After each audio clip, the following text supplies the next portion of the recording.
You're gay and hopeless? I'm not gay and hopeless. I'm gay. Oh, I'm not. Hey, I'm neither of hey, those things. Freudian slip. No. Cigars are evil, you won't miss them. We'll find ways to simulate that smell. As of right now, episode 1 of the series of us reviewing season 2 of Hazbin Hotel is still in a copyright dispute. Hopefully it'll go back up at some point. Either way, we're changing up the format. We're just going to review the episodes after we watch them. But first this is a little prelude. So, Sally said episode 3 was bad, which is worrying because I didn't even like the first two. I said I did not care for it. That means it's bad. I mean bad in the subjective sense. I don't know anything about episode 4. I've also heard people complaining about episode 4, but Sally, you liked it, right? Episode 4 is better than 3.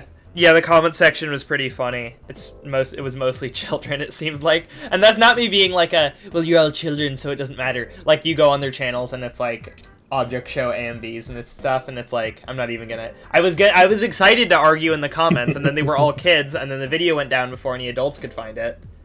Like, I'm not gonna argue with children. We're gonna go watch the episodes. We'll be back after we watch episode 3. Why are children watching this show? I don't know. It's because it's like Family Guy, where like the humor is very the style of humor is suitable for children. It's just vulgar. Like I would imagine it's not the exact same demographic, obviously, but I would imagine it's for a similar reason. It's not like BoJack Horseman or something where it's like the subject material is not something that kids would understand. Gambling's wrong and so is cheating, so is forging phony IOUs. Here you go first, Sally. Right, so what I don't like is how they go back on Charlie's character development from the first season, and they directly call it out in the episode where, remember the lesson on boundaries? And she just kind of brushes past that. And, like, it is out of desperation, but it still feels too backtracky. I feel like it paints her in a really bad light. She doesn't have any, like, common sense. At least not in this type of scenario where she's just like, whatever, dude, if it gets the job done. And it's like, I feel like that's either out of character or revealing really bad things about her character in a way that's going to be difficult. And not in a good way of, like, because I don't think there's anything wrong with, like, presenting a character in a worse light than we thought they were based on a new scenario, but this isn't a new enough scenario to justify her acting like this. Like her being specifically she got too hyper focused is the issue. Her forcing Angel Dust to work with the V's with no hesitation until afterwards, where she realizes she messed up. But it's like that paints her as really inconsiderate and stupid in a way that I feel like season 1 was not. I don't think that's her intended characterization. Like, I think this is supposed to show a character flaw, obviously, but I think it's a lot worse than they're thinking it is. Yeah, again, it is just out of desperation, but I don't like it. I know, but I don't think it's in character for her to immediately turn... Well, honestly, the worst instance is at the start, because the scenario is not even that desperate yet, where she finds out and she's instantly just like, alright, I have one idea, let's contact Fox. It's like, what? Why would you do that? Why would that be...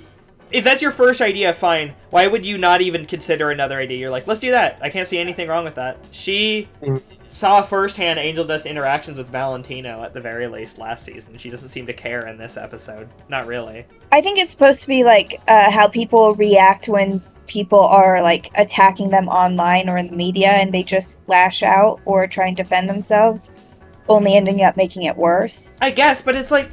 It feels like a very much so an example, and this is the same with okay, this one's actually not as egregious, at least in the characterization way. Obviously, subject material, it's probably worse to handle it like this, but with the summer camp episode, it feels a similar way, where we have to paint a character in an out-of-character bad light so that we can make the plot of the episode work, and it's like, just write something else, or like tweak the plot if it doesn't work with the character you've already written, because it feels really icky having a character be partially rewritten in terms of their personality just to make a plot work that they didn't need to write in.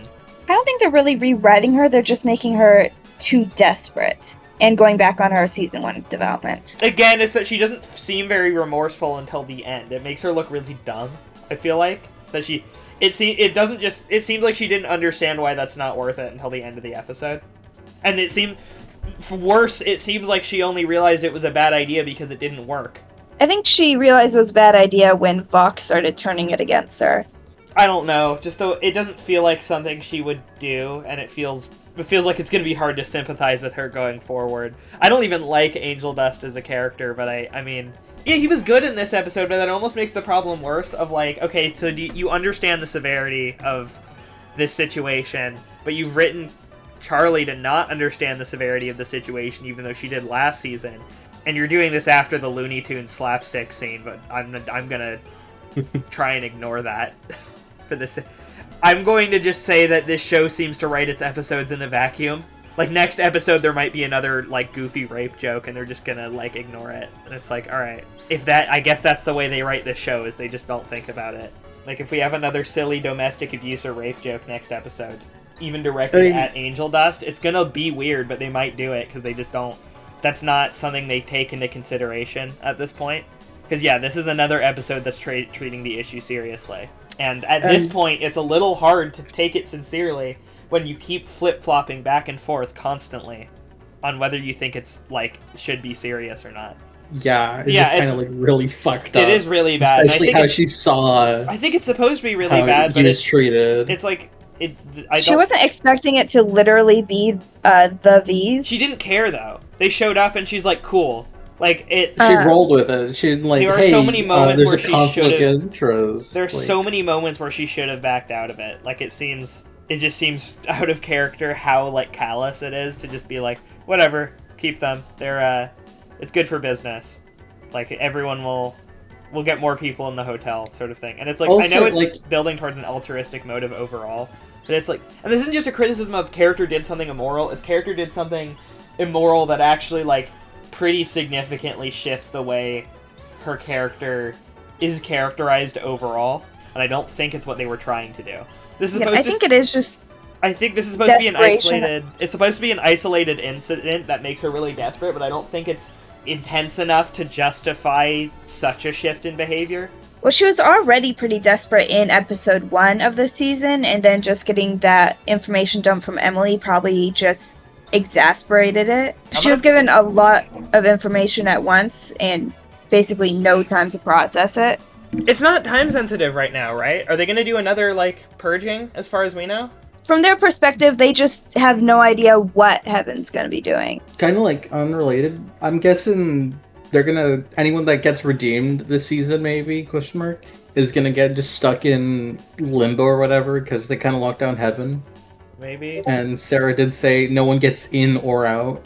Obviously, it'd be bad if people on Earth who die can't get in. Yeah. Yeah, I know it's supposed to be desperation. Like, I know what the in-show justification is for her behavior, but it doesn't...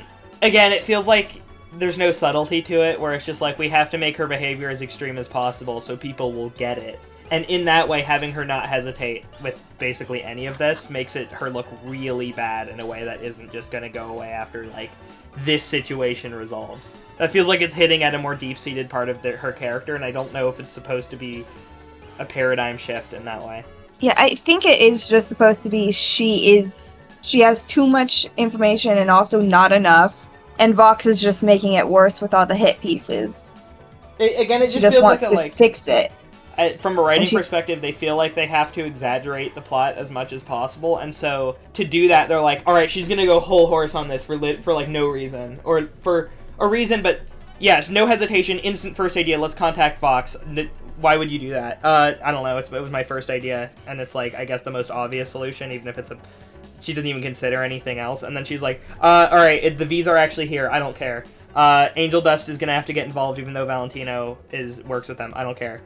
Things are going bad, let's keep going. It's like, really? I don't think she's thinking about any of that, though. She wants to fix it as quickly as possible. That's what I just said, I don't care. Like, that also implies that she would be aware of it, which I don't think she's even thinking about that. If only Angel Dust had told her directly that, and she didn't give a shit. She was I don't think it really registered to her. Then it should register to her. It makes her look really dumb if that doesn't register to her at all. Like, that's completely unreasonable. I think the issue is she's just too hyper-focused on it. Well, she's an idiot if she's that hyper-focused, if she's not even... I know what it's supposed to be, but you have to be pretty stupid to, like, not be able to step back at all when Angel Dust is telling her directly that this is a bad idea and why it's a bad idea. And she's like, whatever, you'll be fine. It's not like this is her last plan out of many. Like this was her first idea. Okay, well, I don't think this is the type of person she's supposed to be, because the people who are like that are stupid. Or a lot, like, to act like this, at least, you'd have to be really dumb and inconsiderate, and I don't think that's what they're trying to do with her. I guess we'll see, and maybe that's how they'll paint her in later episodes, too. But that's not how they painted her in previous episodes. She acted better in a more desperate situation in Season 1. I don't think this is what they were trying to do with her, and I think it makes her look way worse than it's supposed to. And it's just frustrating to watch because it doesn't feel in character with her previous actions. It feels kind of like a situation of, like, we're trying to up the ante in the second season, but the situation isn't actually more desperate than in Season 1. In Season 1, the oncoming, like, mass murdering feels more desperate than this, and she acted way less, like... I've been thinking, she acted with a this much kinda clearer something? head. What? A CW Flash. CW Flash? It's a point where, like, the writers have to, like, dumb the characters down or, like, backtrack a little bit, and it's, like, really fucking frustrating, but just for the sake of drama or getting No, the plot exactly. forward. It's for the sake of drama. It's like we have to... Alright, we're just gonna make her, like, not care because we have to create character drama, and instead of finding a clever way to write that's in character for everyone, we're just gonna regress Charlie's character literally to worse than she was at the beginning of Season 1. But it is playing off of Season 1, because at first she was desperate because she thought she got her friend killed, then she finds out that she didn't, but she's given no time to process that. Then, okay, well, she shouldn't have immediately called up Vox. Like, I think you would have, like, to immediately jump to this and be this, like, not care about anyone around you, basically. I mean, obviously it's towards an altruistic motive ultimately, but again, it's specifically completely ignoring what Angel Dust says and going through with it anyways, with no hesitation, is, even in the most desperate scenario, not something that someone would do unless it is hitting at a much darker part of their character, and I don't know if that's what this is trying to do. I think she's supposed to just be clouded by desperation, but I don't think the show properly justifies it. Again, it's like, we have to exaggerate it. I don't think it's like a Steven Universe, like, we have to exaggerate it because there are children watching this and they have to be able to understand the plot and might miss the subtleties. Because obviously this is not meant for children, even if it's written like a children's show. So I don't know why they're exaggerating it, other than they're just like, they don't know how to write something more nuanced. Because that's how kind of this whole show has been written, is just exaggerate the plot as much as possible and make it very, like, pretty, like, black and white. Or not black and white, but, like, very stark. And it's like, you don't have to. This is a nuanced situation, you can write nuanced actions into it. It's meant for adults, they'll get it. Decently well with Heaven, but not with Charlie. They're doing it better with Heaven, yeah, but even then it's like, Sir Penches, you're gonna have the best day ever! And they have a whole and it's like, again, it's just exaggerating everything as much as possible. And it's like, you don't have to. Like, I'd rather watch the characters act more reasonably than everyone, like, jump to the furthest extreme of their possible actions in every situation. Sir Penches is like, I'm gonna build a rocket to get back to hell! And then they, like, destroy it.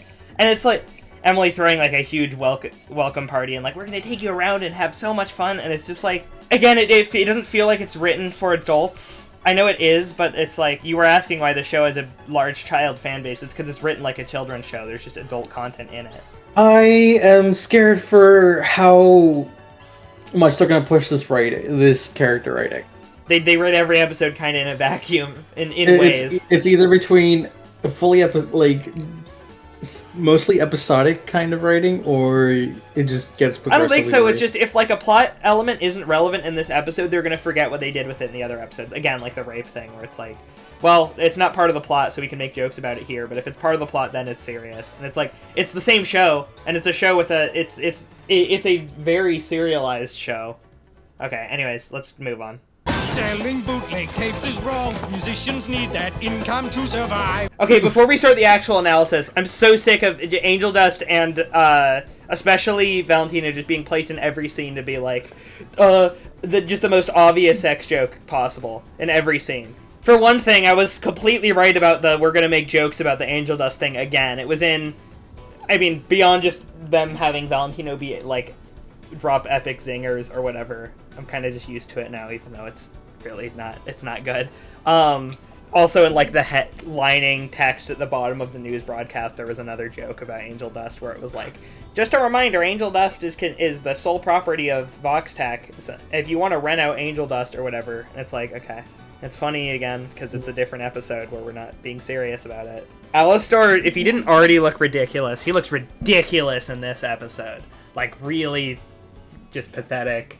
I don't know the extent. I mean, it's certainly supposed to take him down a peg, but there wasn't very many pegs he could really be taken down, in my opinion. He was pretty, like, goofy and hard to take seriously in Season 1. Very edgy, very bad design, not intimidating, generic shadow tentacle powers. And now he looks even more ridiculous because he's indebted to two different people, and it's like... And they're still trying to make him intimidating in this episode, where he's like, my eyes are glowing, my mouth is glowing, and it's like, you're ridiculous. Like, you can't... You're washed as fuck, my dude. I don't think... You're all talk and no fucking substance. Like, he's not just... He's a dork. Especially when they show him in the human world, and he's like, yes, I love murdering people, and I'd like to do it more. And he's like this like, twink Creole guy. I'm so sick and twisted. I'm so dark and twisted. I'd love to do even more murder when I get to the hell world. It's like, yeah, I mean, this episode was better because it didn't have...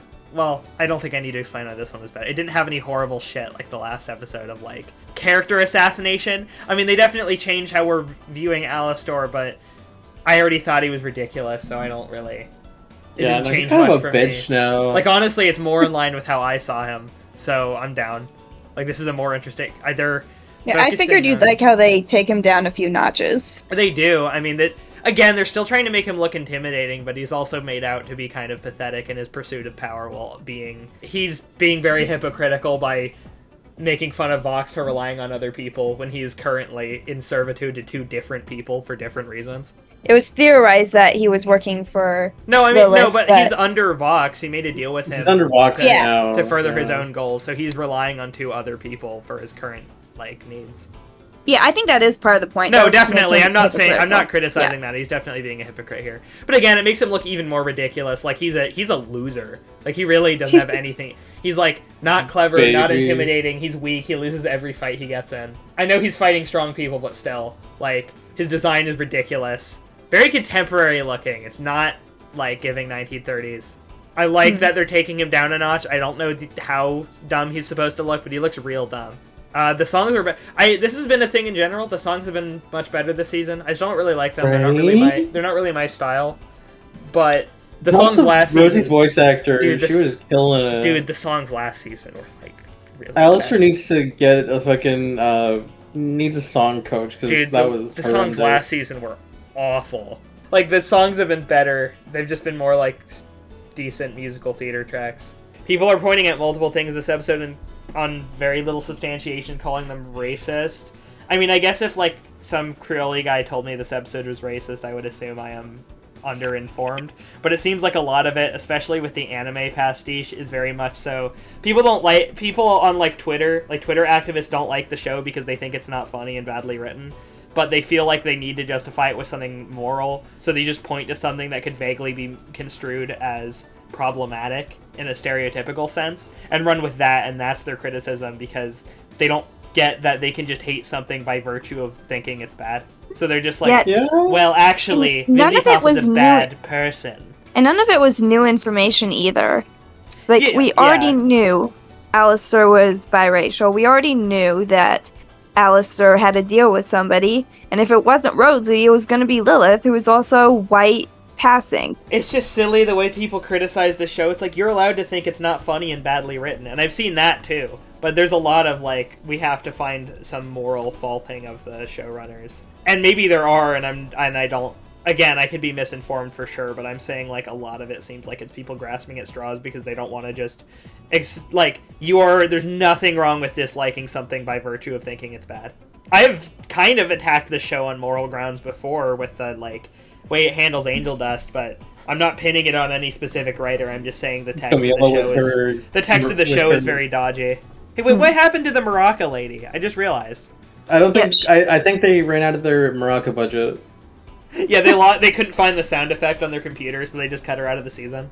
She just hasn't been relevant this season so far. She has her own thing. She's not tied to the hotel. I know. Yeah, this episode was fine. It's just more of the, like, Charlie being stupid. I think it's, like, the fact that she feels bad about what happened at the end of the last episode, and then this episode she's just like, I'm gonna do it again. Don't worry, I'm not working with the bees this time. And Vaggy's like, that's a bad idea, they work for Vox Tech, and she's like, it'll be fine, and then it's not fine. It's like, you're an idiot. Again, obviously it's a less extreme scenario here, but she's even dumber for trying this directly after last episode. Like, she knows that they're under Vox Tech's thumb. It's explained to her directly, and obviously, it's pretty obvious contextually. And she just doesn't... Her mindset was, since it was live streamed and not something that could be edited, was that she'd have more control. I guess, So. but still, it's like still, like, I kind of get where her head's at, but it's still more of... after what happened last season, you don't even want to cool down. Or not last season, last episode. With the whole making my close friend work with the direct co-workers of his rapist plot. She's just gonna be like, well, let's get back on the horse, it'll be fine this time. It is painting her to be really dumb, or at least short-sighted, in a way that I feel like was not her character in season 1. I'd say short-sighted rather Still. than dumb. I mean, they kind of go hand in hand, being short-sighted and being dumb, at least to this degree. Like, if you're going to be this short-sighted this consistently, it means you're kind of dumb. But yeah, again, Alistar, I find it more entertaining here because they're doing less of the cringe, like, look at how intimidating I am, my eyes have clocks in them. And it's like, yeah, They're dude. dials. The dials, whatever. Yeah, radio dials. I want to draw attention back to the deer thing. There's no way. There you go. There's no way, dude. What the fuck? That's cheating. Like, how fucking stupid is that hunter? Seriously. They could have obscured him more. Like, I feel like they could have sold this, and instead they just show his whole ass human body, like, in the silhouette. Cut to that one headline where the fursuiter gets shot during hunting season. Yeah, at least that guy was in an animal costume. This guy's human hair is out. Whatever. Anyways, Alistar's not intimidating. Human Alistar's really not intimidating. Yeah, no, Rosie's always cool. Rosie's fine. I fuck Rosie's with her design really is fine. I like heavy her rate personality, okay. this season. I like her being really jubilant and having no malice towards Alistar while also mocking him incessantly. Again, it's him being taken down a peg is a better direction for me because I never found him intimidating. I don't know how people who liked him before are going to feel about this. I mean, they'll probably like it anyways, but still. They're very focused on the Vox aspect because a lot of them ship it. Really? Yeah. Cool, dude. It's like the most surface level, like, Trying these two to characters avoid are in a conflict, spoilers maybe they should have sex. coming up to this, It's like, that's your hit, analysis of the... I hit like 5 YouTube shorts because of your because I talked next to my phone and it was I'm watching Hazbin Hotel, but it's given me 5 radio static or like TV static. Mark Zuckerberg is posts. sending you Hazbin Hotel shorts as we speak. Yeah, I Yeah, mean, no, people are really excited for this ship. this episode was better. I don't know. It was at least entertaining. It was more entertaining than last episode. It wasn't really infuriating as much as just ridiculous. Again, the songs were better. I like Vox okay personality-wise. I guess this one was better.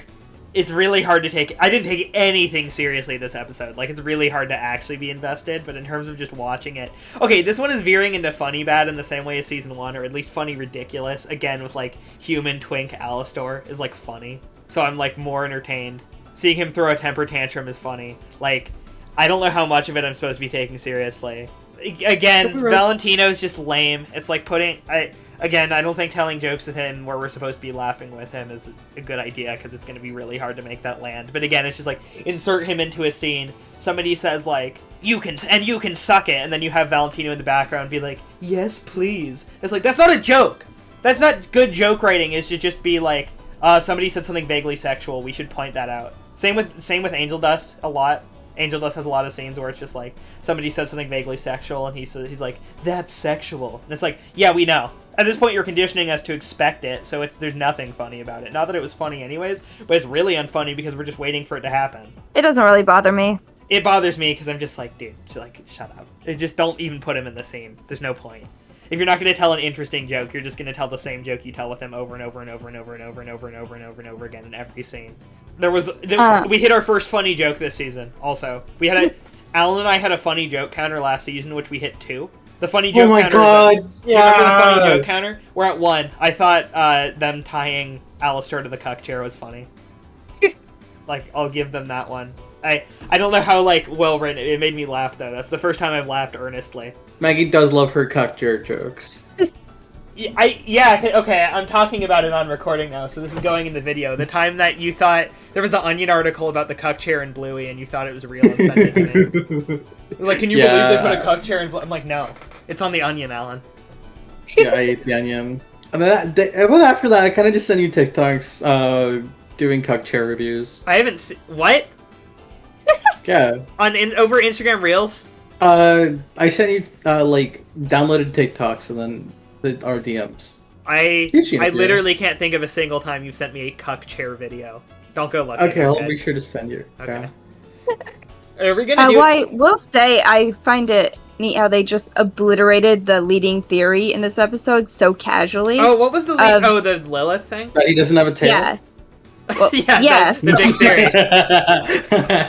No, Yes, but also that they thought it was Lilith that Alistair had. I think the cannibal lady is a more interesting answer. Yeah. Immediately the first thing I saw after watching this episode was someone trying to justify, wait, it can still be Lilith. Which, it might be Rosie's working with Lilith, but I doubt Rosie... Okay, I wouldn't like the Lilith thing because it makes the world feel too small, if that makes sense.